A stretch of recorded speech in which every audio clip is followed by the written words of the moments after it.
the live button.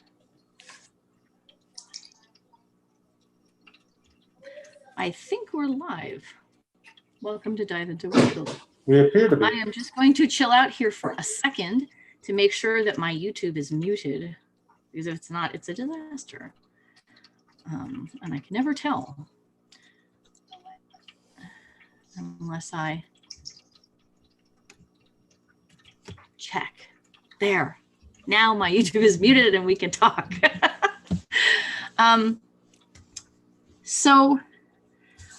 The topic that I was proposing for today is culture, judgment, and text. And this is sort of one of those weird Juliet Way topics. But one of the ways that I like to do close point of view is by infusing judgment into every sentence as much as I can.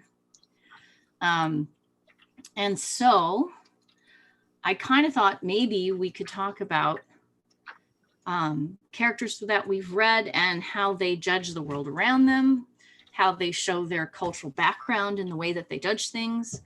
And if we get to that, we can talk about some kinds of tools that can help us to put judgment into places in a text that we wouldn't necessarily expect to find them. So, yeah, so I mean, I've mentioned this before. Do you guys have any characters that you remember that are super judgmental? Yes. Okay, Cliff, go ahead. One moment. I'm going to mention Phèdre from Cuchille's Dart. Cool. She's super judgmental. So super judgmental comes to mind Joan Vinge's Cat books, where the main character, whose name is Cat, is a hybrid. He's half human and half hydran, which is an alien species that is being persecuted heavily by humans. And he's also from a very poor orphan background. Mm-hmm. And he is judgmental about himself vocally in his narration throughout all three books. In internalization or in dialogue as well? Okay, it's been a while. It's certainly in internal, but yeah, also I think in dialogue. He basically has a lot of self-loathing to get over. Because he is marginalized and judged by the society around him, and he is absorbed that judgmentalism against himself. Mm-hmm. So I think we need to talk about with judgment, we need to really talk about, because I guess I just brought it in, self-judgment based on society's judgment of you, right? Internalizing, marginalized people internalizing judgment, right? Mm-hmm. Absolutely. And that can be anything. That can be, LGBTQ people absorbing homophobia, biphobia, transphobia, and all of that. Yep. It can be people who have mental illnesses absorbing the stigma of mental illness and judging themselves. In the book that I'm currently shopping around, there's a character who undergoes a period of physical and sensory isolation deprivation and has hallucinations, as people often do with sensory. But she starts judging herself as crazy, right? And that's her hallucinations tell her she's crazy because she has hallucinations. And so that's really a self-judgment, right? So with all of the negative stereotypes that people have absorbed from that work, this character that has to unlearn it. Right? Okay, so we have that's a good item to put on a check. Right? Well, the character's sense of self and judgment of self, which can come with a lot of psychological layers. That has Venn diagram overlap pretty significantly with the psychology topic. Right, sure. But judgment does, right? And judging others. And To Kill a Mockingbird has some great judgments. They judge Boo Radley, right? The kids do. Yeah. They think they know what kind of Found us. person Boo Radley is. Mm-hmm. You know. Yep. So there's I'm just now rereading The Great Gatsby, and Nick, the narrator, has some judgments. A lot of them. Absolutely. Well, so Many of them spot on. So one of the things that's interesting about when a character, so I feel more connected to a character when that character expresses judgment. That person does not necessarily have to be what we term judgmental, right? Because judgmental has some connotations that I don't think are necessarily things that we need to have in every character, right? Any thoughts from Kate? Characters that you think of?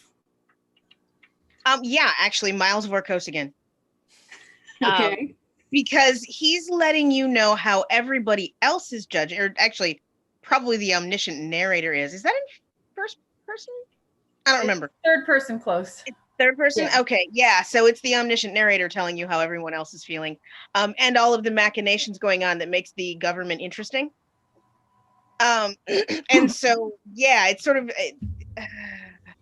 and he has judgments about his society. He has judgments again about himself. A lot of that is internalized ableism, Mm-hmm. backed up by his society. And his family. And yeah, and then how grandpa. everybody else, right, and how everybody else constantly misjudges him, which he uses to great effect. Essentially given his culture, yeah. And that one time where you know this woman, she's petite, she's blonde, she's, you know, and he doesn't misjudge her because he knows little people can be sneaky and nasty, and you know, and that's one of the things she likes about him, is that in the end he never ever underestimated her. Yep. Yeah, that was a memorable one. So yeah, there's all sorts of stuff about that. And I haven't been doing a huge amount of reading of that, and I've been reading a lot of queer literature, and that's a different whole set of judging stuff and being judged, and a different awareness of what that does. Can you try to put your finger on the difference? Because rather than coming unequivocally from, you know, the point of this is the society in which that is created for me, therefore it is the water in which I swim and I ignore it because I don't understand that it's there. Yeah. There is this palpable feeling of this is the water and I don't have a choice of being in this river and I kind of don't like it. Fair enough. So yeah, there's a lot of, I mean, because I'm reading multiply marginalized people too. So it's like, you know, you have that moment where it's like, you know, you can't go home because home hates the other half of you too. Yeah. Can I just make one brief comment about something Kate said earlier, which is the idea of being underestimated? If you were to remove villains who underestimate protagonists for various reasons about assumptions villains have made in their judgment, then you cut out 9/10 of science fiction and fantasy plots. To mention other books with villains. Say, I think that follows across the board, and it does sort of indicate that there is about 90% of fiction has yet to be written that isn't doing that. So look at the big wide field we all have to play in.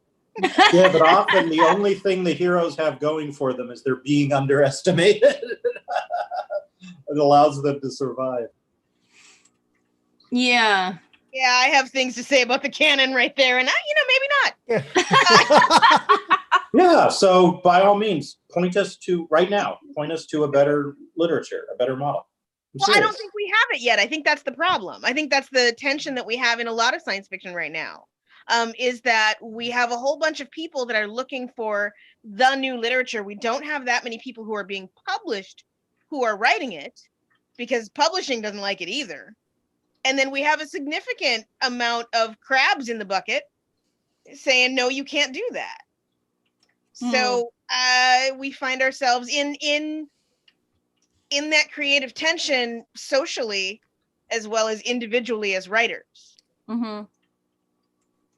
So there's a certain other aspect of judgment too, is that, you know, we always have to remember that what we are reading are the things that were deemed okay by publishers. And that may be a very different group of than the things that you really want to be reading. I submit that that is true for Big Five, but maybe less so for small publishers. Well, no, I mean, everything depends on an editor's judgment. So, But and I think also there are a cultural number of small narratives publishers who take are more chances. much larger than any one person. Mm-hmm. Sure. I mean, I understand what you're saying, Cliff. I don't think you're wrong. I'm just saying that the water that we're swimming in is the current is pretty strong. So Hell yeah, the Big Five are big. But it's not even that. Like, even a bunch of the small presses have the same, you know, thing going. And it's like, it's okay. Yes, there's maybe 5 who are, you know, publishing queer fiction on a regular basis. Okay. So in an entire country, we have 5 queer bars. Yeah, that is a problem. Yep. So that's kind of, you know, where we are with that. And that's another set of judgments that we have to deal with when we're figuring out what we're going to read and how we're going to read it. And, you know, and a huge amount of it too is the overdetermination of what's available. I went to go try and redo my password at Haymarket Books yesterday, and their website is sort of 60% broken. Mm. And so I'm just like, you know, yeah, the Big Five are big, and they're really big, and Amazon is really big if it's not one of them already. Just because it's the stuff I can get. Yeah. I don't know. Yeah, But I mean, also, part of the hegemony is that, right? Accessibility and that said, awareness. my friend just published a children's book about a pirate hedgehog who sails the 7 seas with his Kraken friend. What Yeah. age target for that, by the way? I have no idea. Probably 0 to 75. Can you maybe later after this in PM or Yes. something give me the title? Because I think Or, I you might know, want to read that to my kids. Chat. There's a chat bar. You could put it in that. Geez, So, Let's use so technology let's for get back good. to our topic. Well, let's go back to I'm sorry. judging. Yeah. Well, I wanted to talk about. we were talking pirates and Kraken. That was the topic this week, right? What were you saying, Are- Patsy? I'm just thinking about a character like Maggie, I believe it's Hosky, in Rebecca Brownhorse's Trail of Lightning. Yeah. Have you guys read any Brownhorse's stuff? You know, she's a person who has a very interesting judgment on herself. Well, she's very judgmental about everybody else.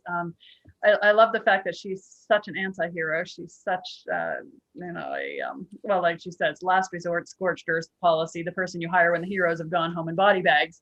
And and I think that Roan Horse also does actually write some interesting, like some of her more recent book, which I haven't read yet. I have. You've read the most recent one? The I've one read Black Sun, yes. in Inter-America or Southern America. I can't remember exactly where. It's an alternate secondary world that's basically based on Central America and North America, kind of like ancestral Puebloan and Mayan. Yeah, and that one's got gender diversity in it. I know that. Mm-hmm. But Okay. So Quick plug, she was on this show, so folks watching can look that up. Yep. She has been on the show. It was fun to interview her. So let's get back to, for a second, the judgment of a character. So we've talked a lot about the judgment of a character in saying things about themselves and defining themselves. And we've said a bit about how characters judge other people. But there is a way in which characters judge everything, right? So this is also kind of an overlap with a point of view discussion, right?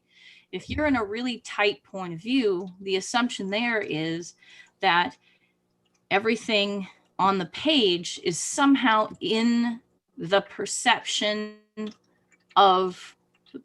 action, or judgment of that particular character, right? Especially a strong first person. Basically, you're getting their filtered view of the world and their judgments on everything. And it can be really fun when the character's judgment doesn't actually match up with actually what is happening, and they get themselves burned by misjudging things going around. And you, the reader, sometimes get a chance to figure that, and sometimes you don't, depending on how right. Because the as an writer author, is. you can actually put in stuff that will help the reader understand that this person is wrong about what's happening.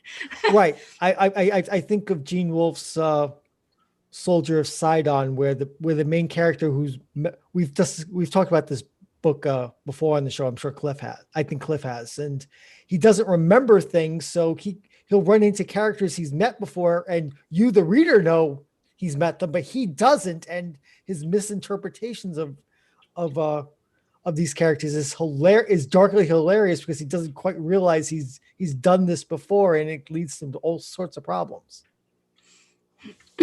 Yeah. I think a character's particular set of judgments is part of, how we know who they are, and the characters that sometimes stand out are the ones who have sometimes contrasting things, like I'm currently writing a character who's very athletic, kind of fighter sort of person, but also foodie, and so always judging kitchens, menus, the beverage pairings, Yeah. what seasoning or spices in something he's eating, and it's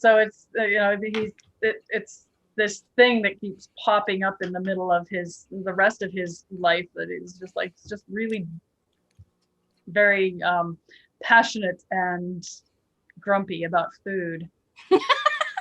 Passionate and grumpy about food. So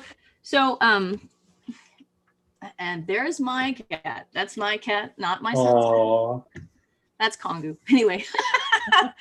But so what I want to get to is the question of description. Okay. So when we describe things, there are two places that our judgments can come, several places that our judgments can come from, right? If we're an omniscient narrator, those judgments are coming from whoever that narrator is, right? So it's a good idea to know who your narrator is, because that person's judgments are going to be in that thing. Now, they can be, sort of, I am the person who created this world, and therefore I know all, right? I mean, that can be, but then it'll be your judgments of the things that are happening in the book, right? Yeah, I'm reminded of Jane Austen's omniscient narrator, who is not Jane Austen at all, who says regularly, it's a satirical persona, so is regularly saying things that the story directly contradicts. That's what's fun about her narrators, and it's why nobody can ever write a sequel to her, because they can't write satire about a time that isn't their own. And and so that omniscient narrator has a very definite judgment of everything, and the judgment is mostly wrong. Yep. Starts with, there is a truth universally acknowledged. Mm-hmm.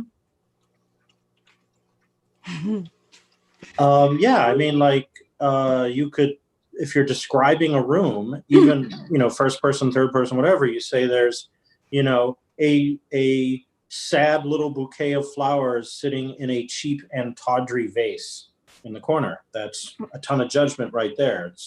Every adjective you pick, it shows somebody's judgment. And every good verb, the suburb. And every good verb. The suburb litters the hill. The suburb nestles in the hill. You have two different attitudes towards the entire thing about suburbs. Yep. And I love to have, so one of the reasons I use multiple points of view in my work is because I love to see how different characters judge one another, and I love to see how two different people judge the same person in very different ways.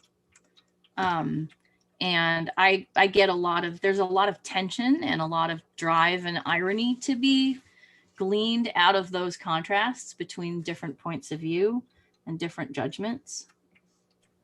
I've played with writing the same scene, very short scene, from like 4 different points of view, 3 close third person and 1 slightly farther out, kind of dealing with a group perception. That's fun. You know, where one person, I mean, they have such different attitudes towards what's happening, which is basically the ship is going down. So one of them like is, you know, isn't nature amazing? This is a great way to die. And one of them is like, what religious things do I know to say here? But and the other person is, I don't want to look at any of this. I'm going to look at the person I love. And everybody has a different attitude towards this potential death experience they're going into. It's good for a tonal shift, starting with one character as the scene progresses, then switching to another. Yeah. And the scene's still going, but now you've got a completely different cast on what they think is happening, even though it's just a through line of the same events. And it can cast for you do that in Mazes of Power. I do that with quite the, with the brothers. Mazes Yes. of Power. It's like suddenly, the character has a completely different view of this than. Yeah, absolutely. It was a suggestion that I got from a friend. Her name is Laura Smythe, and she and I were talking long ago when I wasn't even writing Mazes of Power, and I was like, you know, this is such a pivotal scene. Like, it's the idea of the pivot, actually, right? That the swapping point of views in the middle of a scene allows a sort of a meta pivot at the same time, that the scene is really an influential scene and it has impacts on both characters. So I will find a sort of a maximally tense moment where you have, you know, ramping up tension from one character, and then you swap and you have the other character's reaction, and it's kind of fun. Yeah, definitely. I'm also a big fan of the outsider point of view, which is an interesting choice. You know, well, to get back to the Vorkosigan series, we have Cordelia coming to this, you know, very stratified, non-egalitarian, sexist kind of a society. And her opinion of the whole place is that it's just a mass hallucination that everyone's having. And their entire rank and structures, everything else. But she's like, egalitarians just to aristocracies as long as they get to be the aristocrats. But, you know, her point of view of the place is just always entertaining because she's an outsider and she doesn't see things like anybody else in the whole, you know, story does. Well, yeah, the outsider point of view is useful, especially if you're trying to convey to a reader a completely strange society. Well, how do you do it? You bring somebody who's going to make judgments and thoughts and think about what they're seeing and have things explained to them for the first time and them working through it. Yeah. So that you don't have to info dump so much as the character is mentally making those leaps and judgments. Now the character.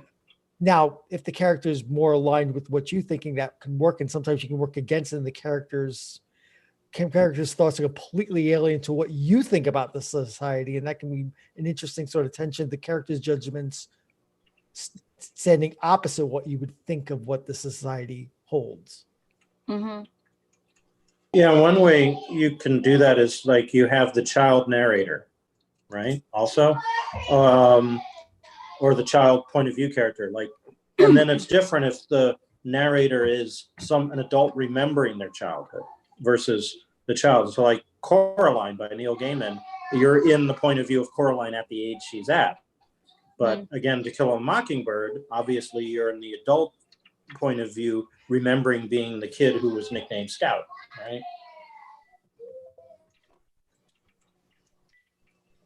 Right, and you can add all sorts of the gauzy filter of memoir and remembrance versus being in the present as a child, and those are very different things, and you can play with that very nicely.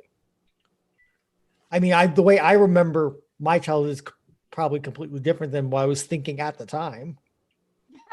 Yeah, it's interesting. I mean, those are constructive narratives, right? We construct narratives about ourselves and about our lives and about the relationships between the events of our lives too. We tell those stories, and those stories become what we remember, and other details kind of fall away because there are very few people with perfect memory. Those other details fall away, and that's what we remember. We remember the story.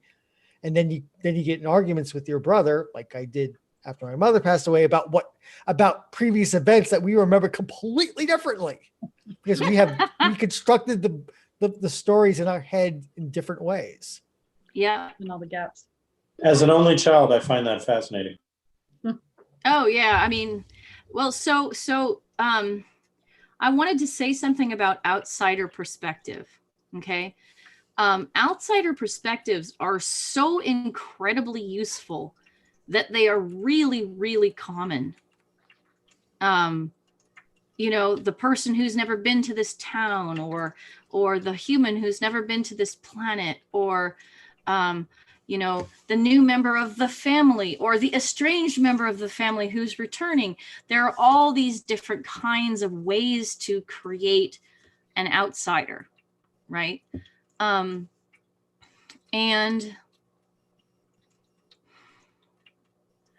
I don't think it's outsiderness that we're really aiming at. I mean, outsiderness is an easy way of describing it. But we're looking for contrast and conflict, right? So one of the things that was really difficult for me when I was teaching myself how to write my Varn books was trying to dig into how to create a point of view from someone who was not an outsider, right?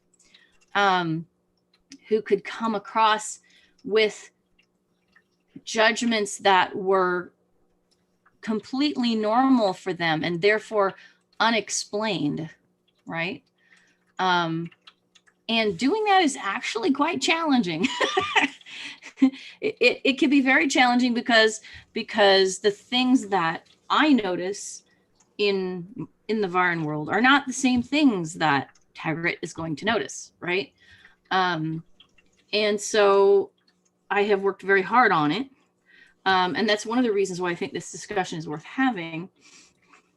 But one of the reasons that I do the point of view switches is I want there to be contrast, right? The thing about it is even if you're an insider to a society, there's always somebody who's different from you, because everyone is different from you, right?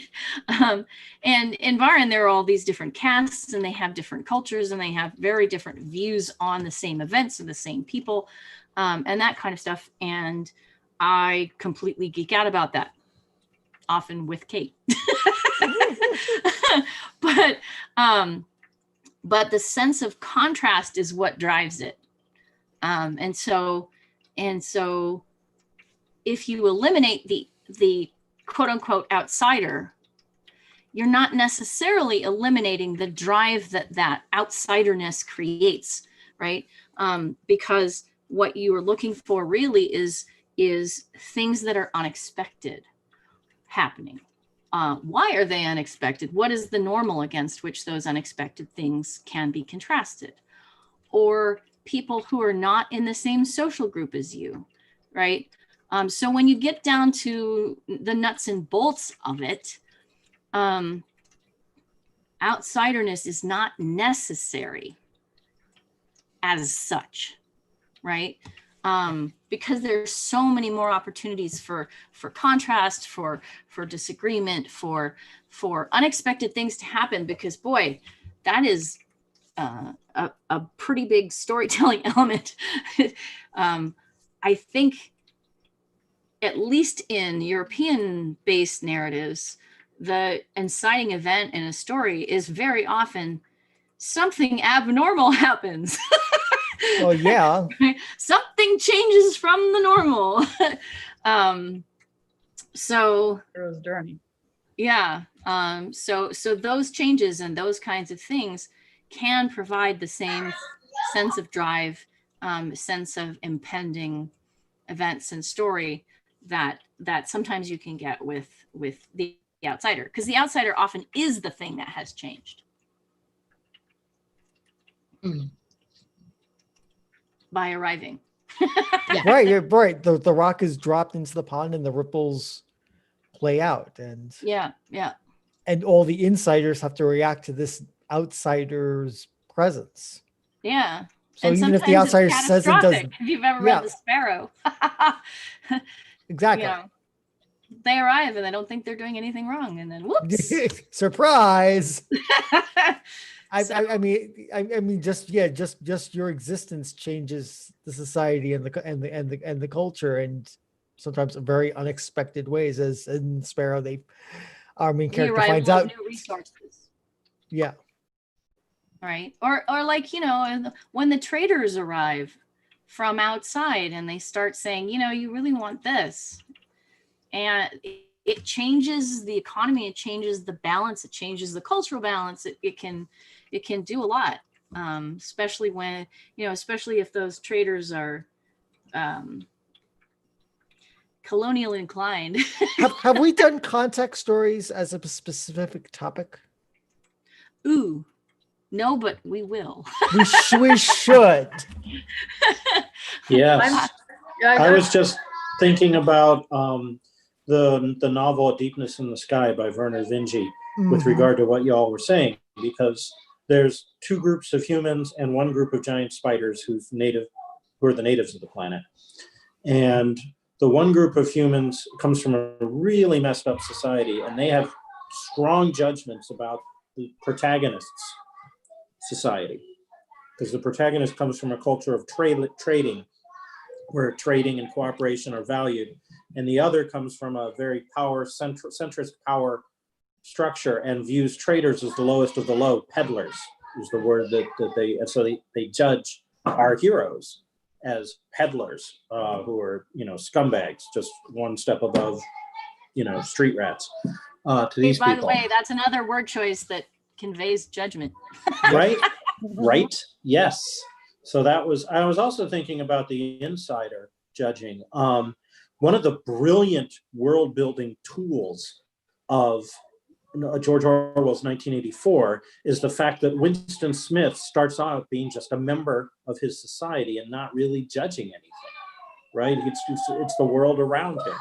Right, He he's a remembers- cog, and he remembers the world before Inzak, but barely, and he's been doing his best to double think it away and forget about it, and he explains everything without judging. And then as the book progresses, he becomes more like the reader in his judgments of his own society, right? Yeah. And so you got the reader's judgment and you got Winston's judgment, and they kind of let's say I go this way, they kind of merge.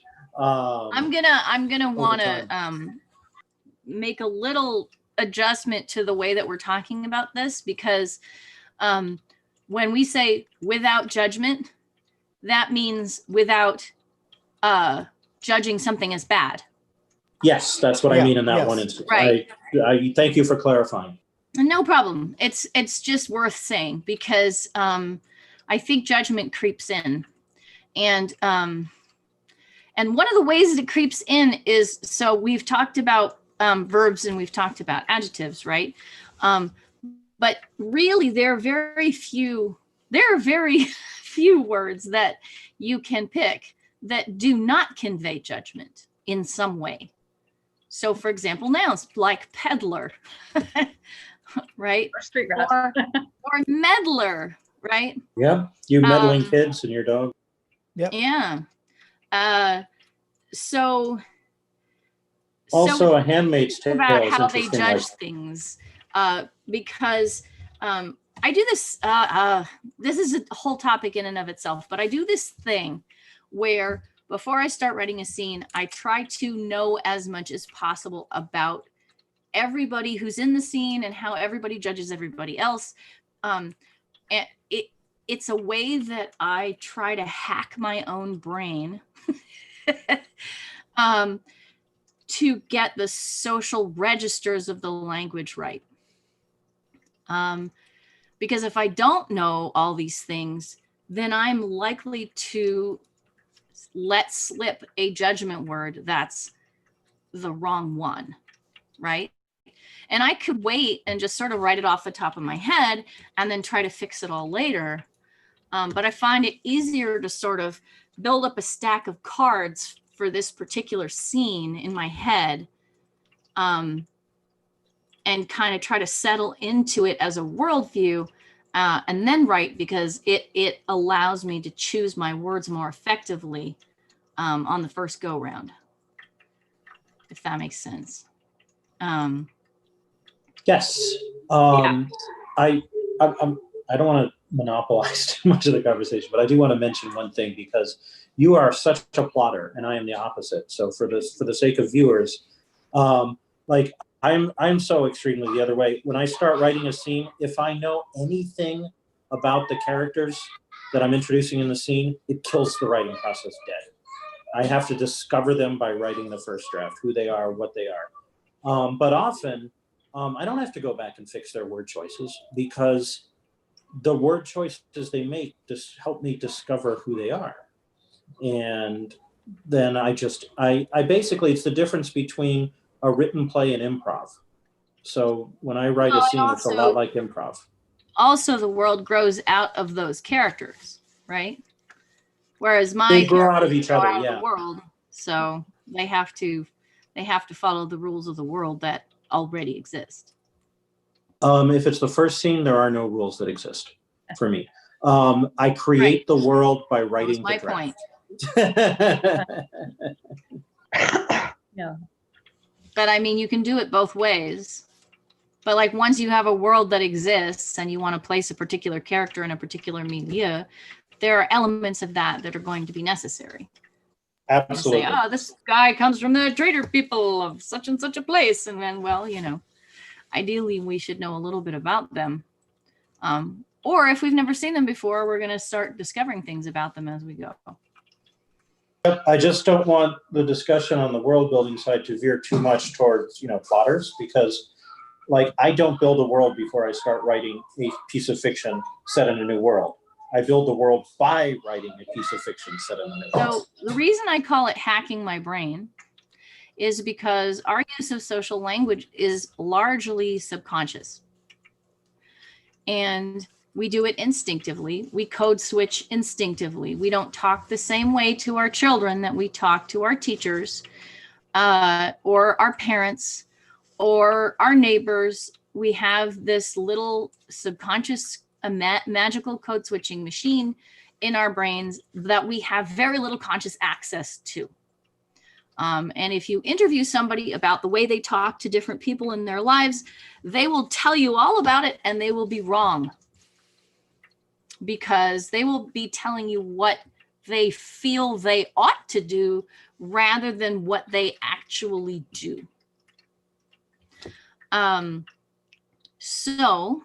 I think it sometimes depends at what position you are within a culture too, how unaware you get to be about your code switching, and how aware you have to be for safety's sake, for promotion's sake, and things like that. So it's going to depend on where you are in hierarchies and things that give you your level of being oblivious to those kinds of things. And that can lead to people making judgments without them even realizing they're making judgments. It's subconscious and not at the conscious process level. Right. So and that can lead to all sorts of problems. I will tell you briefly about an aspect of my dissertation, which was basically I was looking at interactions inside Japanese language classrooms where people are learning how to speak Japanese. Okay.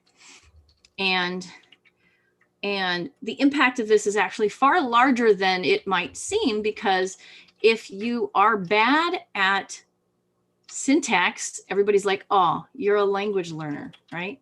But if you're bad at pragmatics, which is, for example, manners and socially tagged language, you will not be seen as a learner. You'll just be seen as rude, right? And it's actually a pretty big a stumbling block for learners of Japanese because there's a lot of socially coded language in Japanese. It's very complicated. And the rules that get taught in a classroom are not necessarily the rules that people are operating by. For the same reason, I just said, that people speak with this sort of subconscious, natural choice of wording, and they can't necessarily explain it accurately.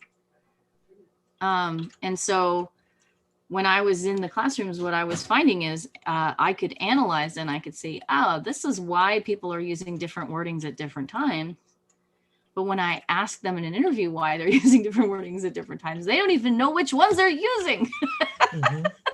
So they're saying, oh yeah, this is a really formal environment. And so I speak formally most of the time. And then you actually count every word out of their mouth and see if it's formal or not. And you realize they're speaking formally 35% of the time. And it's actually a function question. So they're speaking formally for certain discourse functions in the class, like lecturing, but for things like nominating speakers and encouraging students and that kind of stuff, casual, right?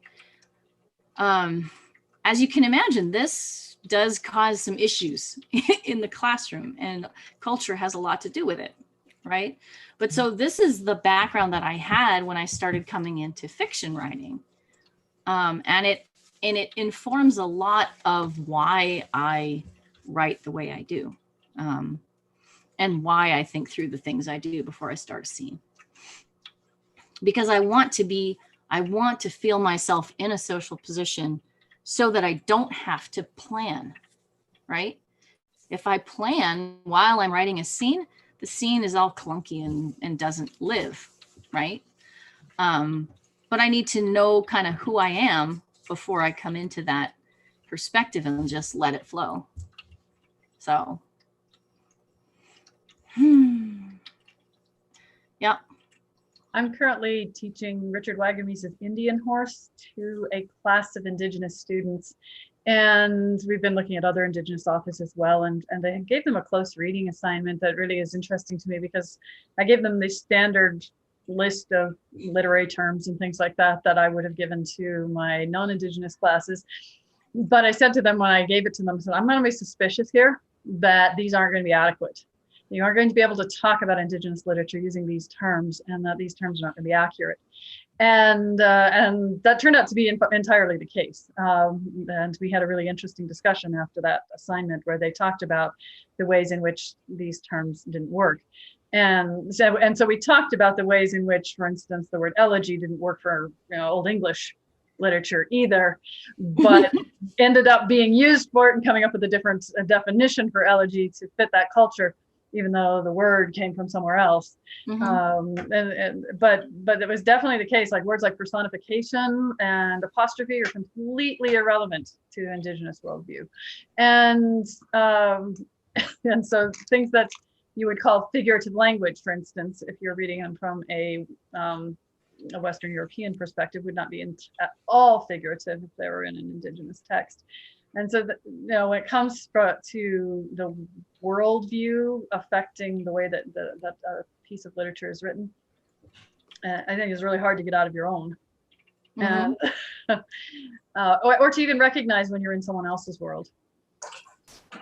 You raise an excellent point about the critical understanding and reader understanding of works, mm-hmm. And even lit crit discussion terms like the pathetic fallacy have judgments built into them.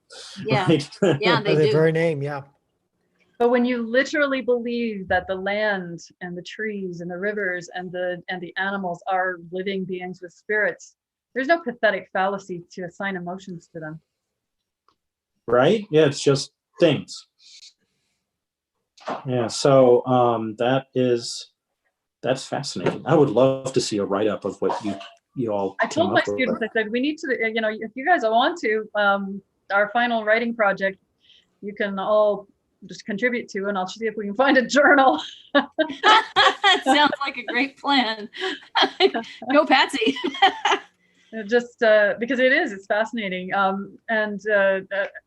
I've been reading a ton of Indigenous authors in preparation for teaching this class, and yeah, it's a very interesting, and as an outsider, right? My perspective is an outsider, but Indian Horse is an interesting.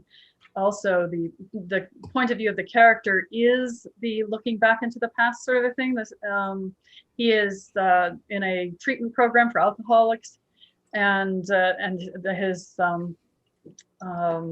team, which has recommended that he go back and tell his story to try and heal. And so he's a character who should know the story, but part of his traumatic background is Canada's residential school system. Oh, yikes! Yeah. Okay. And yeah, but it's a story about hockey. I've never seen anybody who could write about hockey. That's just poetry. You know, I was like, I know I live in Canada, but I have never cared about hockey one little bit. And he makes me care about hockey. That's great.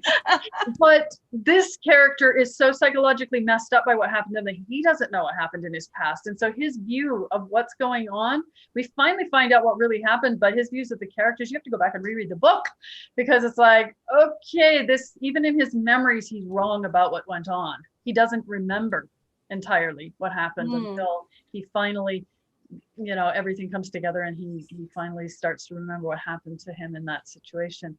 And, you know, all of a sudden your judgments of the other characters in the story and things like that instantly switch, because you were participating in his own psychology. You remembered, of course, only what he remembered, and you judged characters only the way he judged.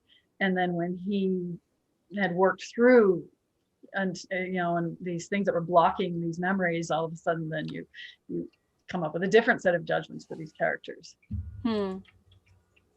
Yeah, that the sort of the flip of judgment that makes you reevaluate everything that came before is a really hard trick to pull off, but if it's pulled off well, it's brilliant. It's like one of the biggest joys of reading. I also wanted to say that a lot of science fiction and fantasy in particular, but also mystery to a lesser extent, often works with perceived reader prejudice and tries to undermine it by obfuscating the thing that the reader would be prejudiced about, right? Like the famous Star Trek episode about racism, where the aliens had a line down their body, one half black, one half white, and it was mattered whether it was left or right, right? That was a way of obviously talking about racism without triggering subconscious responses on the part of the viewer. But also really missing a big, huge part of the point. It was, you know, Reading I think it as Hollywood, of course, it misses a huge part of the for point. 1960s, it was brilliant. It was absolutely groundbreaking. Well, sure, you gotta break the ground somewhere. Yeah, right. And you have right? to start seriously digging. Then you go further. Right? Like Babylon 5 in like 1996 or so, there are two male characters who are going undercover as a married couple.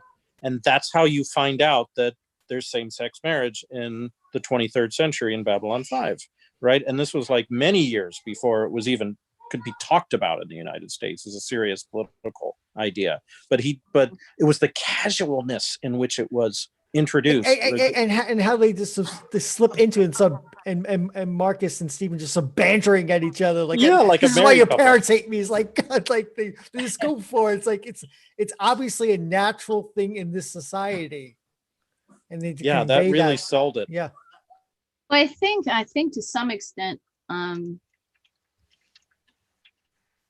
science fiction has a way of sort of buffering the issues that it talks about, right?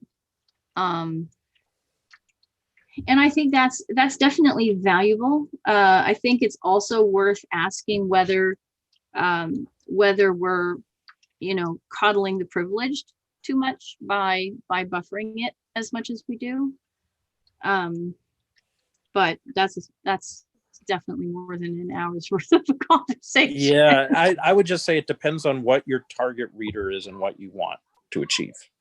Sure. Right? An audience is always a question, and something that doesn't get thought about, I think, quite enough. Right. And like whether or not to explain something that your average, like American middle class, white, cis, male, Christian wouldn't necessarily know, right? Or whether to just throw them in the deep end. That's part of that decision. I always throw people in the deep end. It's more fun. Me that too. I love it. I don't always translate like Yiddish, right? Like I'm just, you look it up. Yeah. Well, okay, here we are, and it became 5 o'clock. It became 5 o'clock. Not to judge, but we are at 5 o'clock. Right, exactly. We are all judged by time itself. That's right. What is 5 o'clock? Quarantine Time is an illusion. asking that Lunchtime. question often. Who gets to pick what time it is? Anyway, so what I'm going to do is I'm going to say thank you all for being here, and thank you for your wonderful contributions to the discussion. And we're going to talk a little bit about what's going to happen over the next few weeks after we go offline. So I'll just take